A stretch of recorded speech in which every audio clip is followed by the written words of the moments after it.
Namastê, gente. Como é que tá vocês? Tudo bom? Espero que sim. Hoje nós vamos falar um pouquinho sério. Deixa eu tirar esse óculos para vocês poderem ver meus olhos. Vamos lá. Vamos lá. Gente, vocês não acreditam, mas eu tô me preparando para fazer esse vídeo fazem quase um mês já. Coragem nenhuma. Mas é meio que uma obrigação minha fazer isso. É meio não, é muito uma obrigação, vamos ser sinceros. Tipo, eu recebi um recado meio estranho dizendo que se manteve-se minha memória até aqui depois de tudo que eu passei. E se eu cheguei até aqui, não foi sozinha. Então eu tenho o mínimo da obrigação de contar para as pessoas a minha história, o que eu aprendi, como que eu saí delas, os erros, os acertos. Essa é a parte pior, gente. Porque eu tenho que fazer duas coisas. Além de contar toda a verdade, eu ainda por cima tenho que contar com o coração. Eu não posso estar que nem quando eu conto os meus vídeos, que eu quase conto em segunda e terceira pessoa. Dessa vez não. Dessa vez eu tenho que passar para vocês a minha verdade, o que aconteceu de verdade e com o sentimento que eu tive na época, para que vocês possam se espelhar em mim, dizendo assim: nossa, ela errou, eu erro também, ela acerta, eu acerto também. Não que eu quero ser exemplo do mundo, não é isso. Mas essa é a tentativa de despertar algumas pessoas para o seu eu interior. Então, para ajudar nisso, a gente vai abrir o coração e falar as verdades que ninguém sabe. Ninguém, nem minha filha, nem meu marido, ninguém. São verdades que estiveram dentro de mim por essa quase 60 anos. Muita coisa. Mas eu vou começar contando a história do nascimento da minha filha, que eu tive 4 filhos, vocês sabem. Eu já falei isso em outros vídeos. E desses 4 eu só tenho uma. Só sobrou a minha filha, Thalita. É exatamente a história dela que eu vou contar. Por que eu resolvi começar com a história dela? Porque eu acho que ela é um dos meus maiores... Às vezes ela acha que eu não amo ela, que eu não gosto dela. Eu talvez não tenha me expressado bem na caminhada, eu não deixei muito claro isso para ela. Mas lá no começo a gente teve alguns problemas, a partir do começo do nascimento dela, antes dela nascer até. Então vamos começar. Depois eu vou contar uma outra história que foi da minha primeira filha. A Thalita é minha segunda filha. Mas tem um pouco de ligação. Por quê?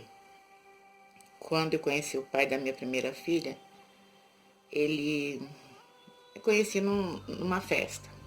E tava os dois. Tava tanto o pai da Thalita como o pai da Daiane. A Daiane é minha primeira filha. Mas ali eles nem se conheciam. E o pai da Thalita chegou em mim para querer ficar comigo e eu não quis ficar. Acabei ficando com o outro, que era o Almir. O pai da Thalita se chama João Batista e o outro se chama Almir. E eu fiquei com o outro, que veio a ser o pai da Daiane, que é a minha primeira filha. Aí o que aconteceu? Ok, namorei com ele por 5 anos. Mas eu não vou contar a história dele, então esses 5 anos fica para uma outra história, que é quando eu perco a minha primeira filha. Vamos para Thalita. E aí, como eles não se conheciam nem nada, né, acabou, eu acabei ficando com o Almir, ficamos muito tempo juntos, aí aconteceu um monte de coisa, e uma dessas coisas foi a morte da minha bebê, da Daiane. E passou o tempo, eu perdi minha mãe, eu vou contar essa história em uma outra ocasião. Minha mãe veio a morrer, fazia mais ou menos uns 3 meses que a minha mãe tinha morrido, quando eu conheci o pai da Thalita. Então eu vinha de uma situação crítica psicologicamente, muito crítica. Eu tava um farrapo, tava nada. Sofri, foi uma dor assim, inacreditável. E eu conheci ele, revi ele, né? Ele pediu pra ficar comigo, a gente ficou, tá? A gente começou a namorar. Namorar assim, ele pegava eu, a gente saía e tal. E aí um dia ele me levou na casa dele, e ele tinha um Fusca na época, pôs o Fusca na garagem, ligou o som e a gente ficou lá namorando. Da casa dele, na garagem da casa dele. Tamo lá e tudo bem. Aí eu pensei comigo, né? Nossa, ainda bem que ele não sabe, né? Da história de eu ter perdido a menina, de ter morrido a minha primeira filha e tal. Porque senão ele ia querer algo mais. Eu costumava enrolar os homens dizendo que eu era virgem e tava tudo certo. Eu só ficava assim de beijo mesmo, mais nada, e não permitia mais nada que isso. Eu era assim. Aí esse dia ele falou alguma coisa com som alto no carro e eu não entendi. Eu entendi que ele quis dizer assim, vou te levar em casa. Falei, tá, fez assim pra ele, tá bom, vamos. Aí está, ele tirou o carro, foi dentro da casa dele, voltou, tirou o carro, saiu.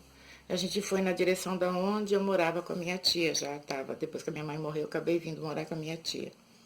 Não, acho que devia ter uns 4 para 5 meses que a minha mãe tinha morrido. Não era 3, não. Com 3 foi quando eu vim pra lá. Tinha um mês e pouco que eu tava na minha tia já.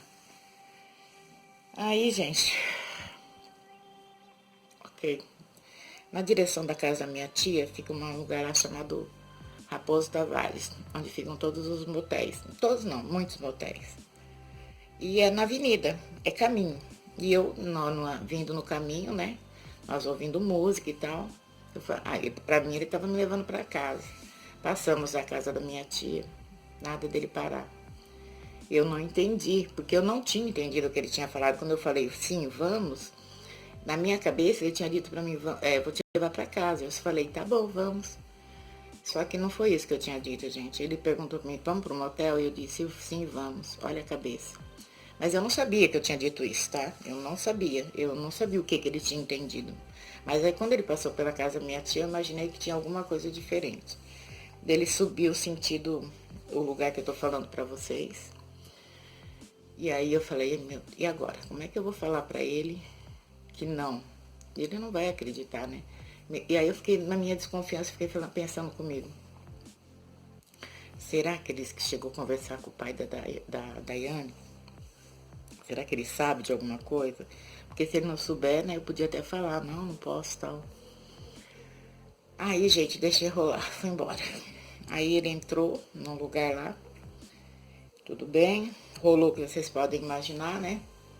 Já tava namorando com ele. Porque antigamente era mais difícil, não era tão rápido assim. Entramos, tal. Gente, vocês vão descobrir que eu falo muita bobeira no caminho da minha vida e o que me dá umas consequências muito doidas. E eu não sei por que isso acontece. Existem coisas ruins e coisas boas. Esse vídeo vai ser longo, eu espero que vocês tenham paciência de ouvir, porque é importante. Senão eu faço em 2 partes, primeira e segunda, se eu achar que vai ficar muito longo. Porque aqui já tô vendo e já estamos chegando a 8 minutos. Vamos lá, continuando a história. Qual foi a bobeira que eu fiz? Eu acabei de levantar da cama do lugar lá onde vocês sabem onde eu tava, né, no motel. Eu acabei levantando da cama e fui pra janela, senti uns coqueiros, umas árvores no pátio. E eu vi a lua. E eu olhei pra lua assim, olhei pros coqueiros, olhei pra trás pra ele e falei pra ele, eu fiquei grávida. Gente, quem na sã consciência, quem? Me diz.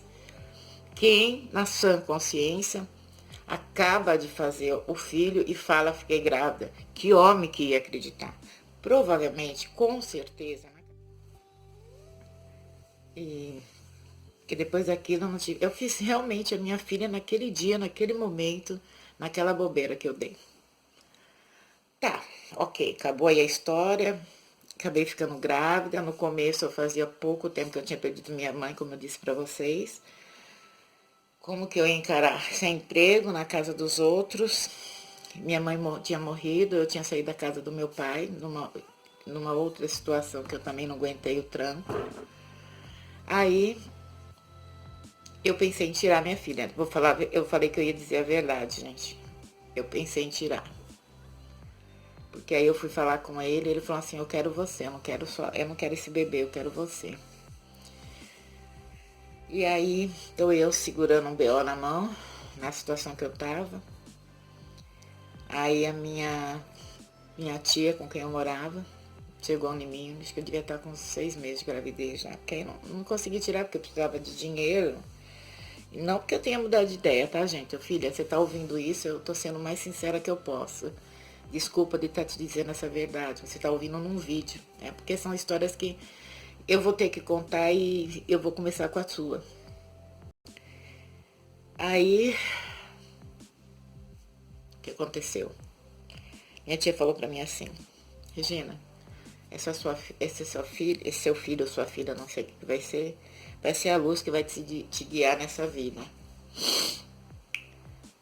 Aí eu segurei o BO, segurei, fui embora, tive a minha filha, nasceu com hemorragia também. Aí ela só viveu porque a hemorragia começou dentro do hospital já. E o médico que fez a minha cirurgia, que é o Dr. Orlando, que Deus tem em bom lugar, ele veio a morrer um tempo depois.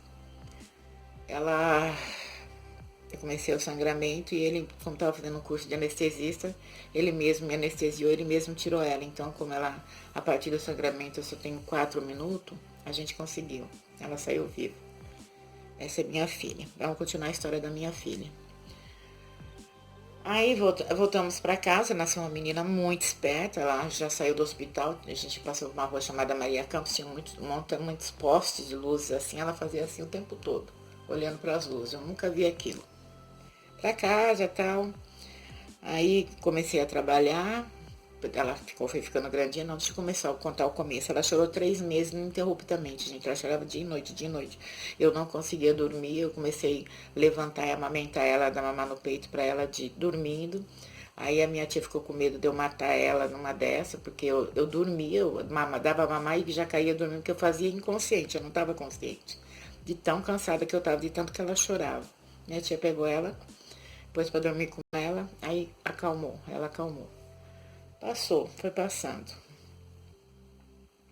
Aí teve um dia, eu já estava trabalhando, eu cheguei do serviço, fui dormir, era de noite. Foi mais ou menos 1 hora da manhã, essa menina acordou. Que idade ela tinha? Ah, eu não sei, gente. Eu não sei. Mas eu acho que ela devia ter 1 ano e pouquinho. Ela acordou num grito de desespero, de choro, e gritava, mas um grito de dor, um grito intenso de dor, mas muito intenso. E a gente não sabia, eu não sabia o que que era. Aí começou a descer o pessoal, tinham 2 andares da casa da minha tia, desceu o pessoal de cima. E o que tá acontecendo, eu não sei. Aí minha tia já desceu, pegou ela no colo, será que não tem nenhum bicho mordendo essa menina? Falei, eu não sei, ela já acordou assim, e ela gritava com um grito de dor. Eu já tava assim, quase catando ela no colo e saindo correndo pro hospital com ela. Aí, o que aconteceu? Minha tia tirou toda a roupa dela, e aí foi descendo as meninas. Aí eu sei que ficou só uma pessoa lá em cima, uma das meninas, não sei quem. Eu não vou dar nome, eu não quero comprometer ninguém, gente. Ficou só uma lá em cima e dois rapazes.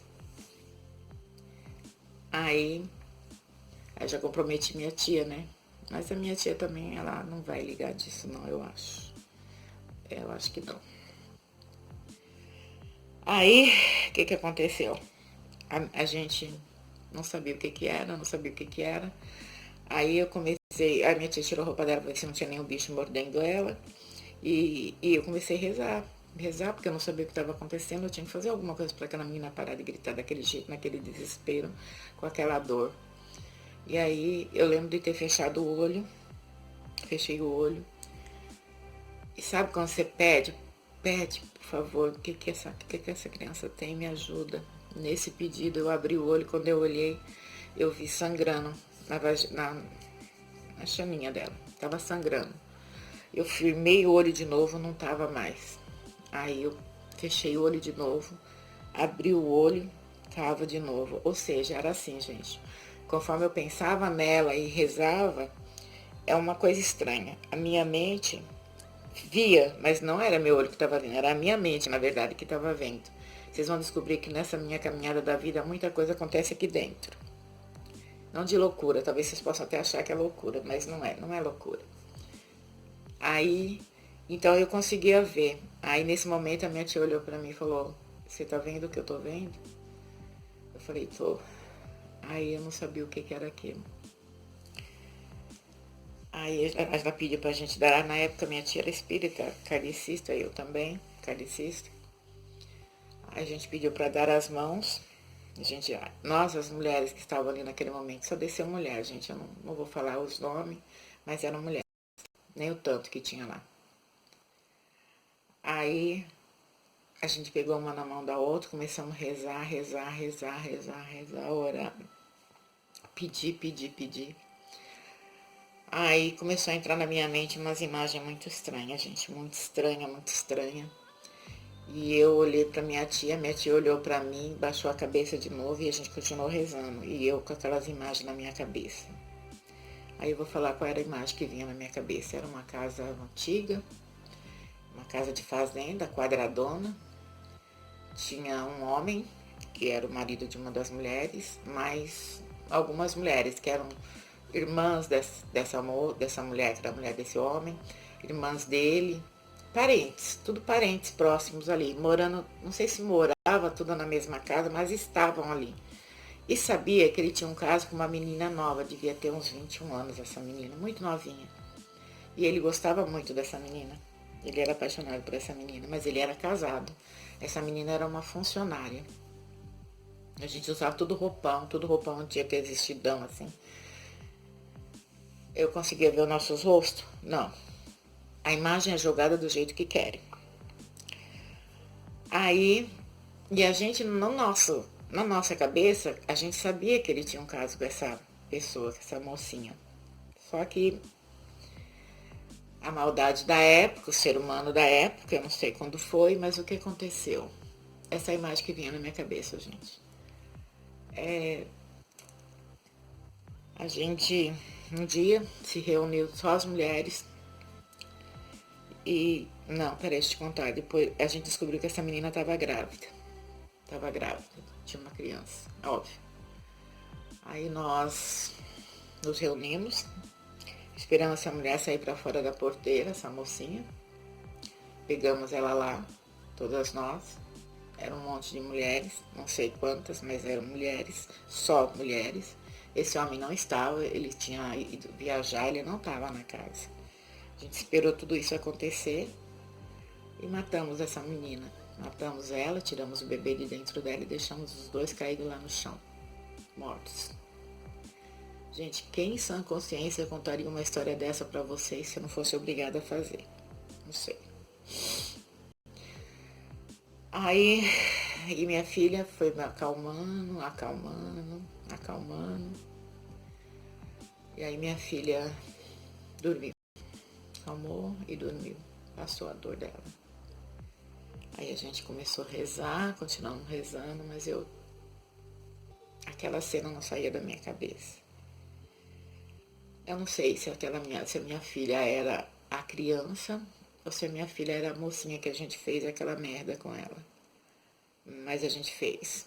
Eu não vou contar todos os detalhes, mesmo porque eu tenho a mania de fugir quando eu não quero ver alguma coisa. E eu não consigo ver todos os detalhes, mas eu sei que é muito triste. É muito feio, muito triste. A gente fez isso. Quando ele chegou, ele chorava tanto, tanto, tanto, tanto, esse homem. Foi pra fora do portão, ele não sabia que era nós que tinha feito. Ele deve ter ficado sabendo quando ele foi embora, né? Mas ele não sabia que tinha sido nós. A gente passou como santas. E passou, gente. O tempo passou aquela fase, mas aquilo nunca saiu da minha cabeça. Aí foi passando o tempo. Aí quando a minha filha tinha 2 anos e meio, mais ou menos, quase 3 anos. Um dia eu cheguei do serviço, ela sempre teve um olhar muito profundo, ela seguia as pessoas com o olhar assim, tinha algumas parentes minhas que tinham medo dela. Eu às vezes tinha, mas não demonstrava. Eu via que ela estava me olhando, eu virava, ela estava me olhando. Tipo, é muito estranho, gente. Ela tinha um olhar muito forte, ela olhava a alma da gente. Aí, ela foi assim por muito tempo. Aí um dia eu cheguei, ela pegou, minha tia tava com ela no colo. Aí ela pegou e virou pra minha tia e falou assim: Vó, a minha outra mãe eu matei, mas essa eu não vou matar não, tá? Ela falou isso. Aí, gente, o que eu tiro Aí minha tia falou pra mim, Regina, você vai ter que se entregar pra essa menina de corpo e alma, assim, você não pode deixar ela, você tem que acompanhar ela, porque senão você vai ter problema lá na frente. E foi o que eu fiz. Foram 3 anos com ela só, sem ter relacionamento com ninguém, era só eu e ela, onde eu ia, ela ia. Ela comigo pra praia, pra vários lugares, onde ela ia. E aí eu fiz o que a minha tia pediu. E hoje de boa. A gente tem um relacionamento bom. Mas como eu tive que muitas vezes ser o pai e mãe dela, talvez por isso que ela não me ame muito, ou por causa dessa história que aconteceu lá. E aí, gente, o que é mais estranho, que vocês vão ficar chocados agora, é que os meus 4 filhos eu perdi com sangramento no mesmo lugar. Sempre. Opa, não, desculpa, perdão, filha. Não, meus 4 filhos, não, meus 3 filhos, mas os 4 foi com sangramento. Eu tive sangramento do mesmo jeito. Sangramento intenso. Mas eu perdi 3 e ficou a Tá, né? Que é minha filha. Então, por que será que não é que não doeu tanto? Essa culpa eu carreguei por muito tempo. É uma culpa que não aconteceu agora. Foi um passado, sei lá quando, que época que aconteceu isso, mas existe um sentimento dentro da gente. E eu sentia eu me sentia culpada. Eu me senti muitos caminhos da minha vida que eu tomei, às vezes certo, às vezes errado, às vezes quebrei a cara. Muitos deles foi por me sentir culpada. Sempre algo que eu ou fiz agora, ou fiz no passado, eu não sei. Esse eu descobri. Então foi assim, eu perdi meus 3 filhos com sangramento. No entanto, naquele dia, naquela cena, eu descobri o porquê. Foi bom pagar? Não, gente, doeu. Doeu muito, muito, muito, muito. Como eu disse, né, eu tinha que pôr sentimento, eu tinha que pôr a verdade. E a verdade é que talvez aquela mãe que eu fiz sofrer tanto, eu vim pagar nessa vida e não foi fácil. Doeu muito, muito, muito. Perder meus 3 filhos. Mas eu tenho que entender também que eu fiz alguém sofrer, né, gente? No momento da minha vida. Quem era eu, não sei. Não sei se era mulher, não sei se era só parente, mas eu estava lá. E eu sei que muitas dessas meninas não sabem disso. Talvez vá saber agora dessa história, porque a gente chegou a comentar depois, eu e minha tia, mas nunca mais falamos sobre o assunto. Ninguém, quase ninguém. Não, só eu e minha tia, né, no caso. Mas eu não tenho como esperar ela ir embora para me contar, tia, desculpa se você não queria que ninguém soubesse, mas eu acho que a gente não tem mais muito tempo. Eu tenho mais passado do que futuro. E eu não sei quanto tempo eu vou ficar aqui, talvez eu vou até na frente da senhora, assim, eu vou antes, né? E é muito fácil falar para as pessoas, entrem dentro de vocês, analisem o coração de vocês, vejam vocês por dentro, encontre seu Deus interior quando você não é só fala, teoria. E eu estou tentando fazer na prática, explicar para vocês na prática, mostrando os meus caminhos que eu passei. Eu culpei Deus porque eu perdi meus filhos. Não. E o mais doido, gente, que eu não perdi meus filhos depois disso. Antes disso, eu já tinha perdido a Daiane e já tinha tido sangramento com a Tá. Aí sim, depois vem mais 2, foi os 2 que morreram. Então, vai falar assim, mas você sabia disso, já estava no seu subconsciente. Não, você já sabia dessa história, por isso você estava se sentindo culpado e você perdeu a Daiane, no caso, não quer estar ali, não. Mas não, gente, não foi isso. Não foi isso. Eu não sabia, nem imaginava que eu tinha feito um dia numa outra vida. Então é muito fácil não acreditar. A gente não sabe por que a gente passa por certas coisas aqui. Muito fácil culpar Deus, culpar a humanidade, culpar o outro. Não, gente. Toda a minha vida foram escolhas minhas, seja aqui, seja em outra vida. Sempre foi escolha minha. Ninguém fez as minhas escolhas. Toda caminhada que eu fiz, certa, errada, apanhando ou não, foram escolhas minhas, pessoais minhas. Mesmo quando alguém me critica, que eu sei que eu vou receber crítica agora de algumas pessoas, e talvez eu seja condenada também, mas não vai me afetar, sabe por quê? porque eu só sofro quando eu escolho sofrer. Eu só apanho quando eu escolho apanhar. Eu só sou feliz quando eu escolho ser feliz. E é assim que é. Ninguém faz nada para ninguém, a não ser que isso esteja dentro de mim. Eu costumo dizer que primeiro se constrói na mente, para depois ir para o corpo. Aí vocês estão vendo isso daqui, né? Com certeza eu construí aqui para vir para cá. Agora, gente, eu vou parar por aqui. Não me julguem muito não, tá? Porque eu já fiz isso sozinha. Eu já me julguei o que tinha que ser julgado, já me dei o perdão, já paguei meu preço. E é isso. Agora eu vou, com a mesma roupa, eu vou fazer o próximo vídeo, que é da Daiane, que também é uma outra parte, que é minha outra filha. E assim eu vou fazer consecutivamente dos outros, tá bom? Namastê. Que meu Deus interior, saúde, o Deus interior de vocês. Beijo, gente. Com Deus.